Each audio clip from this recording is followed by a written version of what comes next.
Katto kan ipor hadin kajing penbena duba Ban Seudor Nonglang, Chairman ke Green Tech Foundation, ban betengi kajing ki Shah Thngan Madan Malki, nama kajing bom trek Sorkar jela ban pendam no igi project na dolan nong lumpong deng, hak jarmi kasan trek yong aja penrio. Nagaliang Women Association of Bhoi District, kala penbena bani snok tilang bat foundation, ban Shong Shah Thngan lang hak degi jaka. Habakran sikila pasai kubor, hak Mary June Mersing, President kala pentep ban namar kajing lek Kuman ke Sorkar ki matching dawa ke foundation, kumta Kaliang jung Kyrwoh kini dalam mentalang ban Shong Shah Thngan nadu la syai kesngi baka khot kawer ya borok ki Longkmie na Bhoi District banwan isi mentalang kum ki Longkmie ki badon ke jingkit kli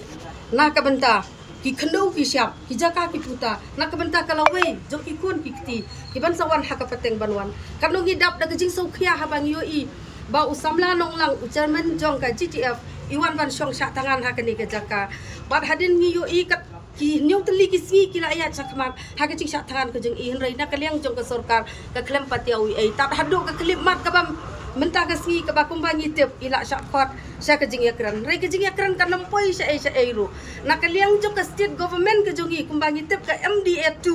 kala rai ban ai wai hin reu paus lam ya une ulum pongdang ubadon hapo jong ka wa umyam bat shi benta kum ka Bhoi anthem ke jongi ka doni ke keteng jong ka wa umyam klem artatian onda kani ke government kala IT ya une ulumpong deng hak company ka kerteng jong wa umyam kan ja bat klem artatin ke Bhoi anthem jongi kan ja da ka mensim ke basu khiangi wan hang ne bania kersian ya une usamla namar mentangi I une usamla ula don hapre ke jing telur ke jing swai rei na kalian ke jong ke government ke klem patiau ai ru em ban ngitip scam ba ke jing em jong usamla nong lang ka Shong ha ka kti jong ke Sorkar ka jing em jong usamla nong lang ubadi zaman jong ke GTF ka Shong ha ka kti jong ke government lane MDA2 lada jai ya usamla na kaliang jong ke government kadi ban siem ya ke jingkit kli ke bapura bad hang nengi pen pau bat ni kran sai ban na kaliang jong ke women organization of Bhoi district ngin ai ke jingker shan ke bapura ya I bad na du la sai ke si na kaliang jongi ki sengken thai ki badon hapo ke Bhoi district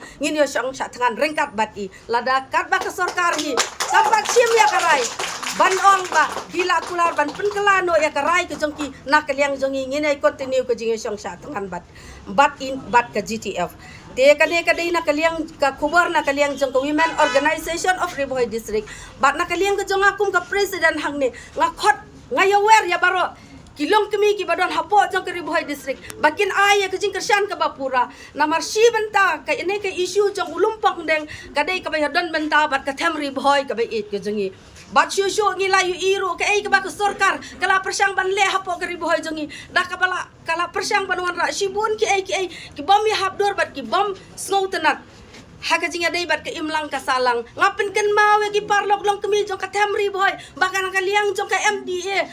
MDA2 kala persang ban wan ra ka kasino hapo ka temri Bhoi ka beit ke jongi mentah kala sedang ban lila muat saya ulumpong deng ubadon hapo jong ka temri Bhoi ke jongi ngaso ban ong ko ki parlok Longkmie jong ka temri Bhoi ngin kendet ban reu ban adu la sai ke singi pin ya mi pat ba da ka ban ngin Shong Shah Thngan rengkat bat ke GTF hang ne hapo Malki grau Habatin, pej bahagi ki sharp plus F. Ka plus F? Hakabam bangibam dunaki eki batay kamet. Namar kata habathiru atau kau kamlu ka umpnyang kadut pej ya ka sharp plus F haka jingsom. Yaki nutrient kumki vitamin bat ka iron la icon diat bat ka bathau bha kam kta ka dur jingki marbam ka jing mat lani ka rukom shed yaki. Balehi banai kita. Kadon ka we ka jing mentoy ba kongsan. Ka kot ka kia. Ka nutrition bakam bha ka jing im bakam bha pendon kam daki mar ba modon ka sharp plus F menta kasni Lawan ra shapi lingba ko office jong commissionerate of food safety Meghalaya